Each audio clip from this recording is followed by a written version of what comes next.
Well, I'm here with Phyllis Felton, who was a nurse in Sudbury for 47 years. And you came here aged 17 and a half in 1959, and you learnt your nursing at Walnut Tree Hospital, and you lived in a nurse's home. And Yes. just tell us where the nurse's home was. Yes, nurse's home was Star House. It was on the corner of Star Street, Gregory Street. It was very nice, actually. We all lived there. You can see all the girls on the screen there. Oh, yes. There's 30 of us living in that nurse's home. And did you have your own rooms? Or Yes, we had a room each, or if you wished to share, you could do. Right. I did part of the time I shared with another nurse, but we did move about a little bit in the home. Yes. It was lovely, actually. And if you went out at night, did you have to be back by a certain time? Oh yes, we had to be back by 11 o'clock. And if you didn't, well, you got your knuckles wrapped. But the girls were very good at climbing through the window of my room, because my room was on the ground floor, right next to the front door. So there was little taps on the window, and the girls would come climbing through there when they got locked out. That's when they were too late, yes. Yes. And could you have parties and things there? Oh, yes, we had wonderful parties. Right. But we had to have a senior sister there all the time, just in case of any hijinks. In case of any hijinks. Yes, yes. Well, and of course, in between that, you were learning to nurse and then nursing, and you came to Sudbury to learn to nurse, and you were taught at Walnut Tree Hospital, or? Yes. When we first arrived, we spent a few weeks in the classroom and the demonstration room. But they were very well equipped for the time. We had a full-size mannequin, which you could give injections to. You could lift it about, even give it an enema. It was really, interesting that we could do so much with a mannequin, learn how to lift, all that sort of thing. And we did theory in the classroom. We also had a real skeleton in the cupboard. When the sister tutor was out of the way, we used to get it out of the cupboard, walk it across the room, to shake hands with everybody and flip its jaw up and down. We had great fun with him. His name was Jimmy. His name was Jimmy. Jimmy, And yes. once one of the porters played a joke on you with Jimmy. Oh, yes, he did. That was when I was on night duty. They said, there's a patient coming in. Would I go down and receive this patient? So I went down, and there was a stretcher, and this patient was covered up. I pulled the sheet down to have a look, and it was the skeleton laying on the trolley. They were full of these practical jokes. Yes. It really sort of startled me for a moment, but I could see the funny side of it. And it lifted your spirits from the very serious aspect of nursing, because Yes. after about, how many weeks training did you do before you went on the wards? We only did about 8 or 9 weeks, actually, and then we were let loose on the ward, which was a terrible shock. It really was. It was so hard. And Physically and mentally, it was very, very hard. I remember you telling me that your first winter coincided with Asian flu. Yes. And there were tremendous amount of mortalities. Yes, there was. And I was on night duty, which was even worse. And those of us that didn't get the flu, of course, we kept working on, because a lot of the nurses did get the flu. We lost 50 patients in 1 month. That's extraordinary. It was like a nightmare, really, because we always had to escort the patient down to the mortuary. Yes. I mean, after having laid them out. I mean, that was the last the last thing we did for the patient. And we took pride in doing that, because, you had to make them look as respectable as possible. Then escort them down to the mortuary. Well, we only had a very small mortuary at that time, which was called Rose Cottage. and I don't know where all the bodies went. I think the undertakers must have come and taken them away during the day. Yes. It was really quite awful, Yes. eerie. It was very eerie, and we were tired. Something that remained in my mind. Yes. This was Asian flu. Asian flu. Of 1961. 61. Yes. Yes. And you were so young at the time. You were 18 and a half, 19. Well, barely 18. Barely 18. Yes. Yes. Yes. Yes. And Walnut Tree Hospital accommodated about 140 beds. Yes. So for 50 people to die was In that 1 month. in that one Of course, it was pretty grim, and it was the same right across the country. Yes, yes. Yes. Just tell us a little bit about the difficulties of nursing before there were any hoists or aids or anything. Oh yes, it was difficult. It was one continuous round of lifting the patients. We didn't have anything to help us lift the patients, so we had to physically lift them in bed, out of bed, onto the commode, everywhere they went. Most of these patients were immobile, and that's why they were there, really. Yes. Yes, it was hard going. A lot of them are geriatrics. They were geriatrics. Yes. Yes. And so I'm sure that you brought an enormous amount of comfort and moments of consolation as you were going around the wards with your fellow nurses and visiting people at night and things. Well, we did our best, and we had empathy with the patients, and we had to learn respect from them because they looked at us as, well, we were just so young. And some of them used to say, well, you're only a slip of a girl. Well, these patients were 80, 90 years old, some of them. Yes. And they did look on us as, well, we didn't know anything. But of course, well, we did. And some of your love of history developed because some of them, or a lot of them, had actually been in the First World War. Yes, they had. It was very interesting talking to the men that had been in that war. And one man, he said he was in the tunnels at Ypres, and he was digging out there, and he hadn't had his clothes off for 4 months, and they were riddled with lice, these soldiers. Yeah, pretty grim. Some of them had really bad wounds, well, scars, of course, the wounds had healed, but scars from that First World War. Yeah. And one had a bullet still. Yes, in his lung. He had a bullet in his lung. Yes. It remained with him for the rest of his life.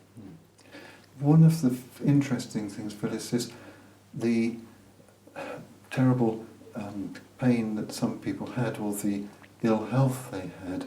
You were telling me about cancers on the outside of their Oh, bodies yes, and yes, gangrene. yes. This was in the 1960s, and people's Yes. homes were less warm perhaps than now. And Well, they didn't have the care in the community. And of course, we'd only had the National Health Service going 12 years. So these people, they weren't used to going to GPs. They weren't used to asking for help. And they were very private people. And a lot of them, when they got cancer, and they didn't go and ask for help, and then it got out of control and was growing on the outsides of the body, which was pretty awful for them. It was awful for us as well. We had to dress these wounds, do our best for them, but they were far too far gone, most of them, when they came in like that. But it's very moving when you say the NHS was only 12 years old. Yes. And people hadn't quite got used to the idea that it was free and you could go and see a doctor. No, they hadn't. And I mean, they were used to boiling up herbs or going to the chemist and getting things for whatever that got wrong with them. Yes. They weren't used to going to a doctor. It costs money. Yes. Yes. So the NHS, you were part of this great pioneering movement. You know? Well, we came that bit later. The matron and the assistant matron and the senior sisters, they were the pioneers of the NHS, and they worked tirelessly. And they were very strong, forthright women. And they had to be, because they didn't have anything very much. Just after the war, everyone was short of money, including the NHS. I mean, they were all fighting their corner to get equipment. Matron Underhill in particular, she used to go to the meetings, the West Suffolk Hospital Management Committee meetings, on a regular basis. And she would buy a new hat for the occasion to go into battle. Yes. So when you saw Matron Underhill with a new hat, yes, you knew she was going to a meeting. Yeah, to try and get more money for get more money and more equipment for her hospital. And she actually did very well. She brought that up. The standards were brought up to a really good standard in the nursing world. Yes. And there were particular characteristics that she looked for when she was recruiting nurses or when she was interviewing nurses. Yes. There were things that she wanted to see. Yes. When she looked, and when she interviewed her nurses, I learnt this later, that she wanted you to be strong, you had to have stamina, and you needed to be a good character, and oh gosh, she looked at you and she thought, well, are you going to be able to lift these patients about? Are you going to have the stamina to do this hard work? So really, those were the things she looked at more than what you could do in the way of, you could have a reasonable education, of course. You needed a reasonable education, but that wasn't the be-all and end-all. She said, if you were willing to learn, you'd got to be willing to learn, and you needed to want to become a nurse. It was no good if you didn't want to become a nurse, you didn't get a foot in the door. And you had to have dedication about you as well. Yes, well, I'm sure she was a real pioneer. And yes, she was. Yes, and you sometimes would see her doing the inspection of the wards. Oh, she'd come round every day and inspect the wards, matron's ward round. That was quite something.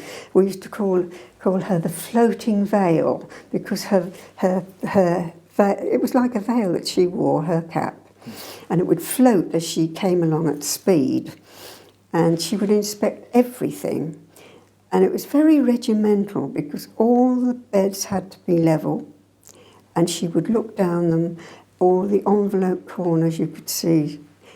And the wheels all had to point the same way, the lockers had to all be level, everything had to look spick and span. I mean, the male orderlies, they were very good at all that sort of thing, because nearly all of those had been in the forces. Yes. So when they came out of the forces after the war, a lot of them went into nursing and became male orderlies. They were very, very good.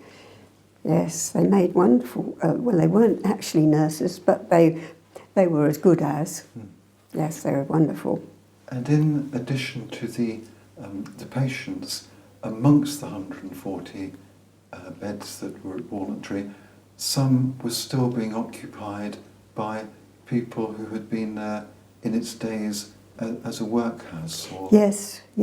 There was 13 able-bodied men that were left over from the old institution time. Mm-hmm. Well, it was a workhouse and it became an institution. And they lived down in what we call Riverside House. That was the little building down by the river. And they lived a happy life down there. Clem Hunt, he was a dear old man. He kept an eye on the rest. And there was Stanley Byford, who would go out in town and run errands, especially for the office staff. He would run errands to the bookies. He was well known in the bookies, Stanley was. And the others, they would do little jobs around the hospital. Yes. So they would all do little things to help. And they were given their clothes from the sewing room. They were given at least 1 to 2 pints of beer a day, tobacco, and they were well fed, well looked after. They were quite happy living there. Yes. They couldn't have made a life outside. No, they needed to be in some sort of communal... Yes. And then eventually they went to Hazel Court or something? Yes, Stanley finished up in Hazel Court. One or two had lived on and they were put in places like that, but they were not happy to go because they were quite happy where they were. But because times had changed and the government said, well, we're going to, we're going to change the hospitals altogether, and they weren't going to keep these people. But if they were long stay, they were going to try and move them on. And Hazel Court was built in about mid-1960s. Right. Before that, we didn't have any of these places. No. Not in Sudbury. No, there was the odd private nursing home about for the people that could afford it, but there wasn't even many of those. There were also some women. Yes. Who I think 8 or 9 of them. Yes, they were in different wards depending on their disabilities. And the one that we look at most was Lily. Do you want to hold that sort of just in front of you? Lily. Yeah. Lily Ambrose. Now Lily, she went in there at the age of 15, and she was actually there 70 years. Lily was in the hospital, well, what was the institution that became Walnut Tree Hospital. Yes. And Lily had an illegitimate baby at the age of 15, and she never went out again. She stayed there. Yes. So Lily she was born in 1898. She had an illegitimate child. She came to the institution, or the old workhouse, which became the institution, and she remained there until she died in 1985. And 1985 she died, the age of 85. 85. And there was something she always carried. Yes, a little doll. She always carried a little doll, and she would feed these dolls, unfortunately, so we got in a frightful mess. So we were continuously having to buy dolls for Lily. Yes. Yes, poor Lily. I think she would have been regarded as learning difficulties today. She wouldn't have managed outside very well. She would have had to be looked after. Yes. And nursing in Sudbury at the time, Walnut Tree was looking after the infirm and the elderly, but there was another hospital, St Leonard's. Yes, St Leonard's was the cottage hospital where we spent a bit of our time up there. We had to learn maternity and operating theatre and casualty.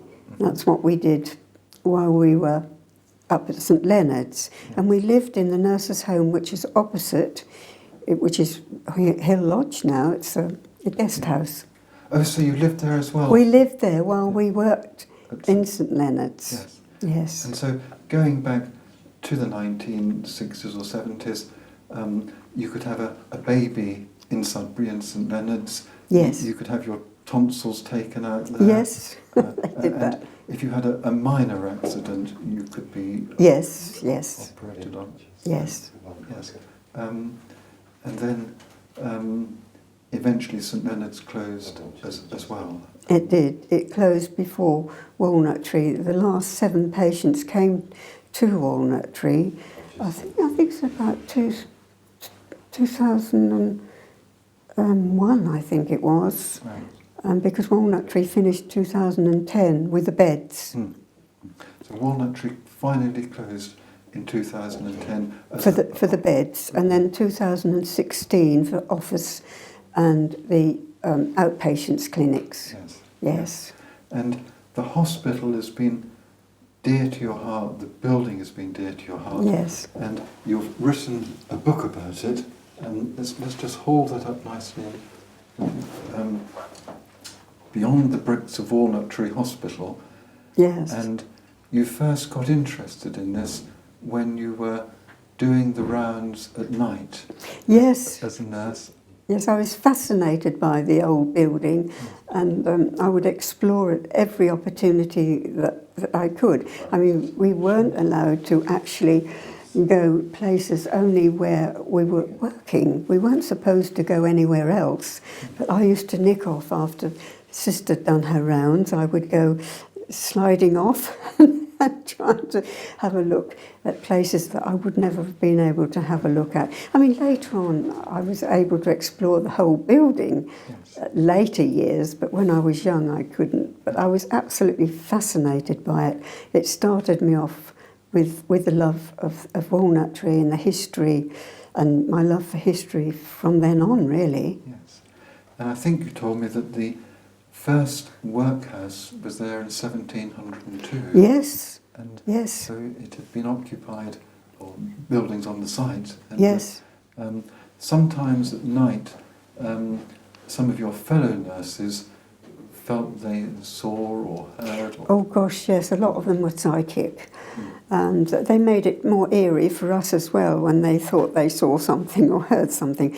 But I certainly felt a great presence at times. You never felt you walked alone along a corridor. You always felt there was someone there. It's very atmospheric. Even now, I know they are right at this time. They have made it into wonderful apartments. And there's all these buildings down by the river, and they're all new, it's lovely, but it's still very atmospheric. Yes. And I think there was one particular visible sighting. Yes. You never saw it, but you just want to tell us what Yes, even Matron saw that one. He was the priest from the early college, 15th century college, Simon's College, and he's been seen all through the years. And he walks down by the river end. That's where he's mostly seen, down there. And when they built the day hospital, he was then seen indoors. He was in exactly the same place. And now, of course, he'll be in somebody's kitchen. Yes. Phyllis, clearly you were working very long hours, you were working very hard, and seeing some very unpleasant things. And so it was quite natural that you would like to enjoy yourself in the evenings or when you had time off. Yes. When you were in the nurses' home, where were the places that you would go to socialise? Yes. Well, we didn't have to go very far. We'd go down Gainsborough Street, and there's a Zanzibar.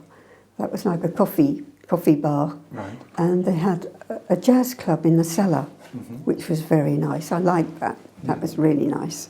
And then on the Market Hill we had the Woodpecker. Right. That was another coffee shop.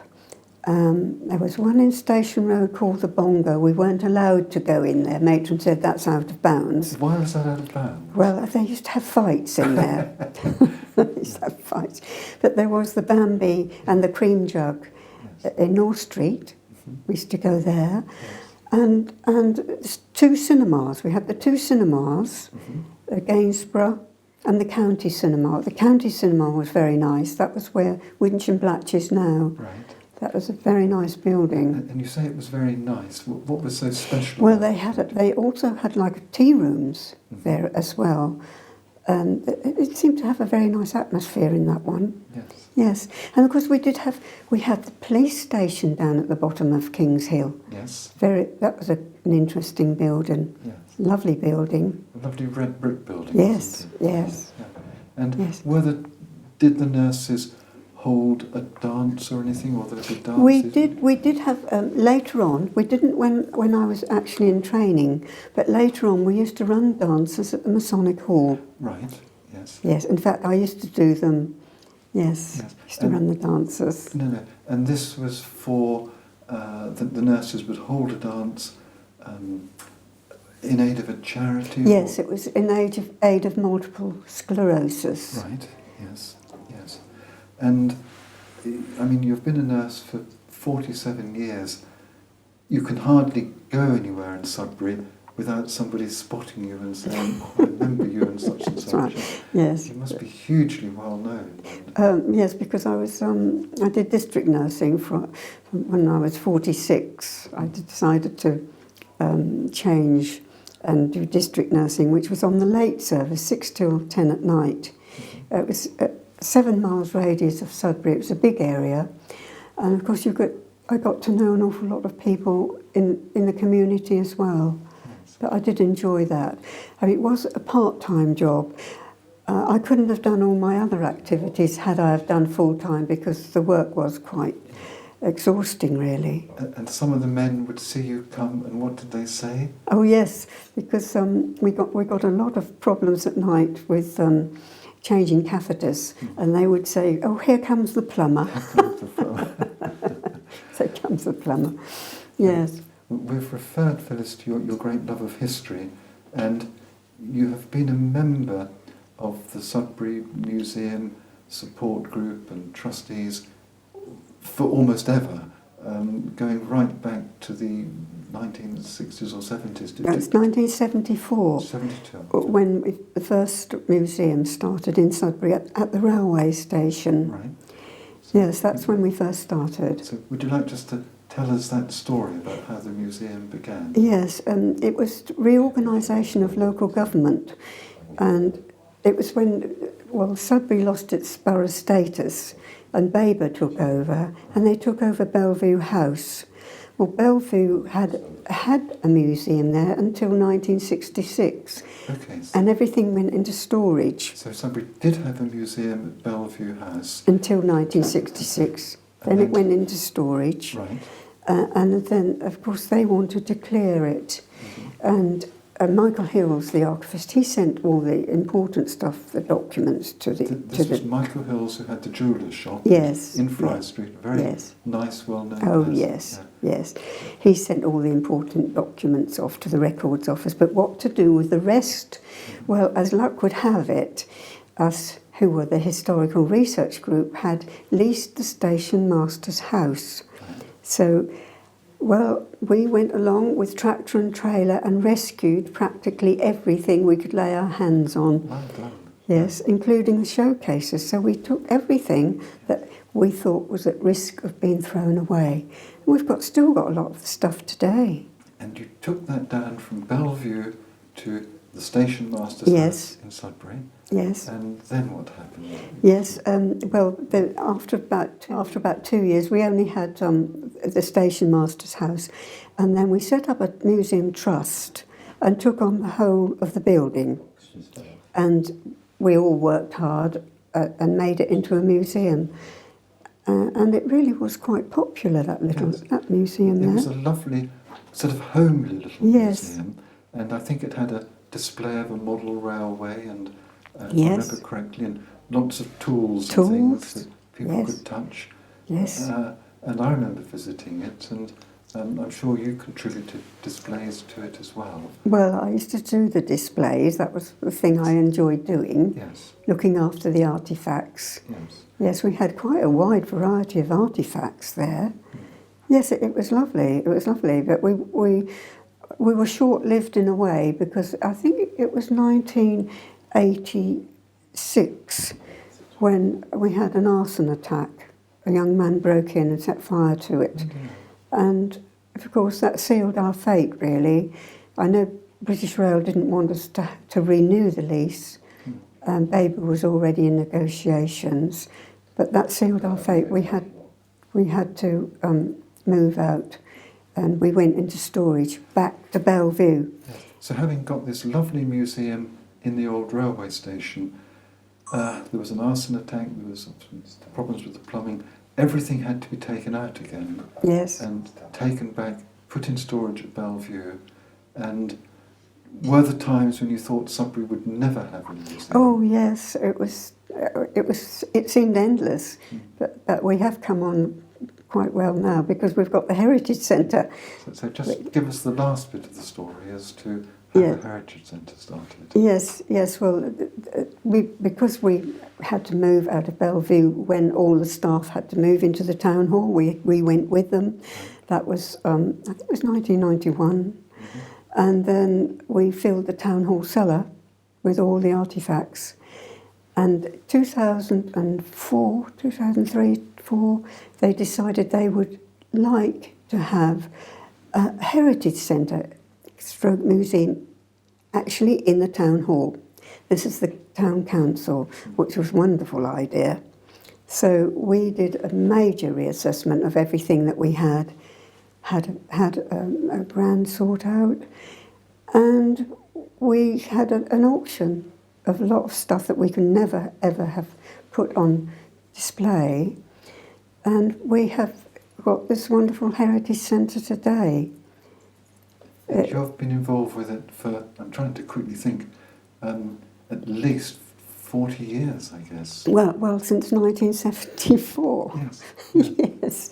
Yes, it's a long time. It's a long old hall, and we're very much an amateur effort down at the railway station, I must say. But now the Heritage Centre is a lot more professional.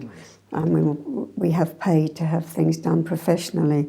It's quite different. But it's a huge achievement, and before we finish, Phyllis, you have done research on Sudbury and its museums, and I think the very first Sudbury Museum was right back in 1841. 1841. Yes. And yes. where was that? That was on the right-hand side of the Barclays Bank, that sort of neoclassical facade, and that was purpose-built for that museum. Really? The Mechanics Institute, they were the people that started that. Yes, and that's quite an interesting little history on its own. Yes. So, yes. The museum has been part of Sudbury's history, and let's hope it will long continue to be so. Well, I hope so. Yes. So, Yeah.